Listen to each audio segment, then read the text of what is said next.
Welcome to student. आज हम लोग मैथ्स के topic equation of a line in space को स्टडी करने जा रहे हैं। After complete this module you will be able to describe the equation of line through a given point and parallel to a given vector, and you will be able to describe the equation of line passing through two given points. In addition, you will be able to recall the angle between two lines and you will be able to recall the distance between two skew lines and two parallel lines. So I hope student आपको three dimension geometry का basic idea पता चल गया होगा किस तरह से हम पॉइंट को सिग्निफाई करते हैं, आइडेंटिफाई करते हैं इन स्पेस में। सो हम पॉइंट को हम लोग क्या डिफाइन करते हैं, x, y, z, और आप कह सकते हैं a, b, c। In fact three dimension geometry में किस तरह से इक्वेशन ऑफ लाइन जो है निकाली जाती है, किस तरह से एंगल निकाली जाती है और किस तरह से जो है डिस्टेंस निकाला जाता है, इसको हम लोग जो है स्टडी करने जा रहे हैं। तो सबसे पहली बात, एक पोजीशन पॉइंट है उसको हम लोग आइडेंटिफाई करते हैं x, y, z से। सो हमने ये बताया था आपको कि थ्री डायमेंशन ज्योमेट्री में हम किसी चीज को भी एनालिसिस दो कॉन्सेप्ट से करते हैं। एक तो टू डायमेंशन ज्योमेट्री के कॉन्सेप्ट को एक्सटेंड करते हैं और एक कॉन्सेप्ट वेक्टर के कॉन्सेप्ट को क्या करते हैं, यूटिलाइज करते हैं। यहां पे भी आपको दिख रहा होगा, अगर फर्स्ट लर्निंग आउटकम की बात करें, इक्वेशन ऑफ ए लाइन आपको बताना है through a given point and parallel to a given vector. तो दैट मींस हमें वेक्टर के कुछ जो है आपके पास कह सकते हैं प्रॉपर्टीज कि पैरेलल वेक्टर के वैल्यूज को किस तरह से लिखते हैं, कोलिनियर वेक्टर्स है तो उसमें हम लोग किस तरह से आइडेंटिफाई करते हैं, उसी को अप्लाई करके हम इस टाइप के इक्वेशन, दैट मींस जो है इन एक equation of line in space को लिख सकते हैं, distance between two skew lines को पता कर सकते हैं और एंगल बिटवीन टू लाइंस को क्या कर सकते हैं, इजीली हैंडल कर सकते हैं। तो बहुत इंपॉर्टेंट टॉपिक है। इसके बाद जो आप इस टॉपिक को समझ जाएंगे तो जितने भी आपके पास है इक्वेशन ऑफ प्लेन को समझ सकते हैं, डिस्टेंस बिटवीन टू प्लेन को भी आप आइडेंटिफाई कर सकते हैं। इनफैक्ट एक इक्वेशन आपको दिखेगा तो आप ये बता सकते हैं ये इक्वेशन ऑफ लाइन थ्रू अब गिवन पॉइंट है या parallel to a given vector, या जो ये जो इक्वेशन है जो जनरेट हुई है वो passing through two given point से जो है पास हो रही है। तो आइए स्टार्ट करते हैं। बेसिकली स्टार्ट करेंगे सबसे पहले equation of a line through a given point and parallel to a given vector, और फिर देखेंगे कि इक्वेशन ऑफ लाइन अगर दो पॉइंट्स हमें गिवन है तो किस तरह से equation of line find out करते हैं, और फिर हम लोग फर्दर एंगल एंड डिस्टेंस का फॉर्मुलेशन देखेंगे किस तरह से निकालते हैं। तो सबसे पहले equation of a line in space. तो सबसे पहले equation of line in space में हम लोग क्या देखने जा रहे हैं, equation of a line through given points. That means एक पॉइंट के कोऑर्डिनेट पता है और साथ ही साथ ये पता है ये जो लाइन की इक्वेशन जिसमें हम जो निकाल रहे हैं वो क्या है, एक पैरेलल है किसी एक गिवन वेक्टर से। तो आपको ये पता चल गया, यानी कि हम किसका इक्वेशन निकालने जा रहे हैं कि जिसका एक पॉइंट का कोऑर्डिनेट पता हो और ये पता हो वो लाइन किसी वेक्टर के क्या है, पैरेलल है। तो इसको हम लोग थोड़ा सा एक रफ फिगर के अकॉर्डिंगली समझे।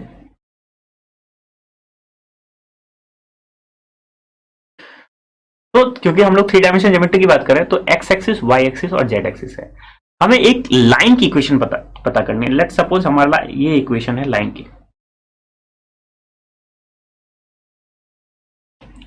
ये एक लाइन है जिसका इक्वेशन फाइंड आउट करना है। तो इसको लाइन को हम लोग एल से डिनोट कर रहे हैं। अब इस लाइन पे एक पॉइंट का कोऑर्डिनेट पता है, तो इस पॉइंट पे हम लोग एक कोऑर्डिनेट मान लेते हैं, ए पॉइंट है जिसका कोऑर्डिनेट हमें पता है x1, y1, z1, और ये लाइन एक गिवन वेक्टर के पैरेलल है। तो एक गिवन वेक्टर हम ले लेते हैं,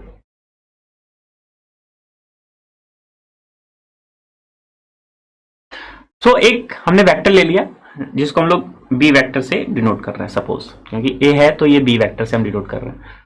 तो आई होप जो हमारा लर्निंग आउटकम है उसके अकॉर्डिंगली हम फिगर जो है आप समझ सकते हैं कि हमें एल की इक्वेशन बतानी है सच दैट कि एल में एक पॉइंट का कोऑर्डिनेट पता है और ये जो लाइन है, क्योंकि ये थ्री डायमेंशन की लाइन है, क्योंकि इसमें एक्स का कोऑर्डिनेट, वाई का कोऑर्डिनेट, जेड का कोऑर्डिनेट है, इसलिए जो पॉइंट ए है इसलिए इसको हम लोग किस तरह से डिफाइन करें, थ्री डायमेंशन में x1, y1, z1, और ये लाइन पैरेलल है एक वेक्टर बी से। Okay, now we have to find the equation of this line. तो आई होप आपको डायरेक्शन रेशियो, डायरेक्शन कोसाइन का कॉन्सेप्ट क्लियर है। नाउ अगर हम टू डायमेंशन की बात करें, सबसे पहली बात तो टू डायमेंशन और वेक्टर को किस तरह से हम आइडेंटिफाई, किस तरह से मर्ज करते हैं थ्री डायमेंशन के लिए। टू डायमेंशन की बात करें तो इक्वेशन ऑफ लाइन हमें निकालना होता है, तो एक्स और वाई का ही कोऑर्डिनेट निकालते थे। तो हम बहुत टाइप के इक्वेशन ऑफ लाइन देखे थे, जिसका इंटरसेप्ट पता हो, या आप सिंपली जिसका स्लोप पता है तो mx प्लस सी हम लोग करके निकाल लेते थे, या आप कह सकते हैं जिसका इंटरसेप्ट पता है तो x upon A Y upon B equals to 1, इस टाइप से हम लोग निकाल लेते थे। तो वेरियस वेज होते हैं इक्वेशन ऑफ लाइन 2 डायमेंशन में पता करना। तो m की वैल्यू पता है, c की वैल्यू पता है, तो y equals to mx plus सी।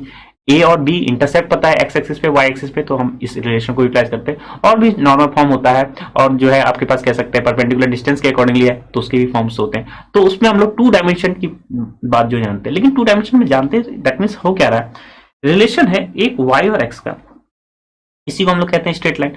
तो दैट मीन्स जो L की इक्वेशन है वो रिलेशन किसका होगा, x का, y का और z का। सो हम इस पर्टिकुलर जो लाइन है, क्योंकि कोई भी कोनिक की इक्वेशन जिस तरह से निकालते थे, कोनिक में भी हम लोग क्या करते हैं, एक पॉइंट हम लोग कंसीडर करते थे x और y जिसका कोऑर्डिनेट हम लोग लेते हैं। तो यहाँ पे भी एक पॉइंट कंसीडर करते हैं जिसका कोऑर्डिनेट हम लोग क्या मानते हैं, क्योंकि रिलेशन हमें चाहिए क्या, x y z का रिलेशन चाहिए, इसलिए इस एक पॉइंट हम लोग p और जो है कंसीडर करते हैं जिसका कोऑर्डिनेट x, y, z लेते हैं। तो दैट मीन्स a है पॉइंट जिसका कोऑर्डिनेट है x1 y1 z1, p point क्या है जिसका कोऑर्डिनेट x y z, और इसी में हमें रिलेशन निकालना है x y और z में किस टाइप का इक्वेशन जो है किसके फॉर्म के अकॉर्डिंगली हम लिख सकते हैं। अब हाई होप स्टूडेंट, अगर a जो है वेक्टर के अकॉर्डिंगली बात करें और p भी वेक्टर के अकॉर्डिंगली बात करें, क्योंकि ये पोजीशन वेक्टर हम लोग मान लें p, तो इसको हम लोग क्या डिफाइन कर सकते हैं, अगर हम ओरिजिन से मिला लें इस o और इस a को, तो o a दैट मीन्स हम क्या कह सकते हैं, इसको हम लोग नाम दे देते हैं a vector, O A that means A vector, क्योंकि ओरिजिन से हम जो है वेक्टर को फाइंड आउट करते हैं। और ओपी को हम लोग क्या कह रहे हैं, पोजीशन वेक्टर, पोजीशन वेक्टर को हम हमेशा किससे डिनोट करते हैं, आर वेक्टर से डिनोट करते हैं। सो ए वेक्टर पता है, आर वेक्टर पता है, तो दैट मीन्स हम ए पी निकाल सकते हैं। एपी क्या है, कोऑर्डिनेट, एपी निकालने के लिए वेक्टर फॉर्मूला में क्या करते हैं, ओपी माइनस ओ ए निकालते हैं एपी के लिए। तो वेक्टर फॉर्म में एपी अगर वेक्टर निकालना है तो हम क्या निकालते हैं, distance between O and P minus distance between O and A, ये वेक्टर कॉन्सेप्ट लगा रहे हैं हम लोग। क्यों वेक्टर कॉन्सेप्ट लगा रहे हैं, क्योंकि हमें एक वेक्टर दे रखा है क्या, वी वेक्टर, जो इसके पैरेलल है। सो एपी वेक्टर हमने निकाल लिया, ओपी माइनस ओ ए, ओपी को हम लोग क्या डिफाइन कर रहे हैं, आर वेक्टर, और ओ ए को डिफाइन कर रहे हैं हम लोग A vector. This is our AP.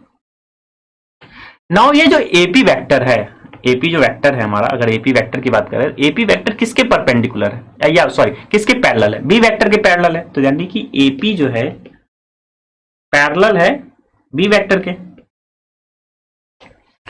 अब नाउ फिर से यहां पे वेक्टर कॉन्सेप्ट हम अप्लाई कर सकते हैं। पैरेलल वेक्टर को लिखने का क्या तरीका है कि हम एपी को लिख सकते हैं किसी एक कांस्टेंट मल्टीप्लाई करके, कह सकते हो कांस्टेंट मल्टीप्लाई क्या, लैम्डा, लैम्डा टाइम्स क्या हो गया, बी वेक्टर। तो again AP is nothing but,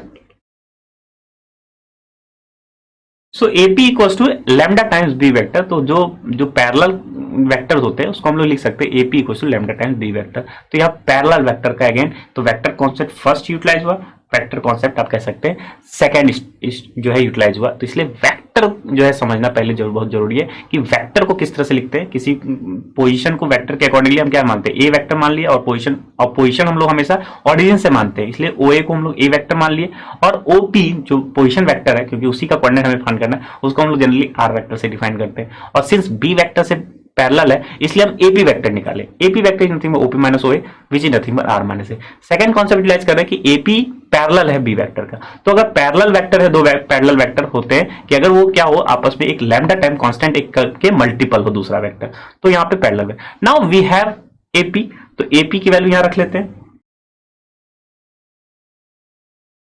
so R minus A equal to lambda times B vector, यही इक्वेशन ऑफ लाइन हुई। तो R vector is nothing but क्या लिख सकते हैं, A plus lambda time B vector.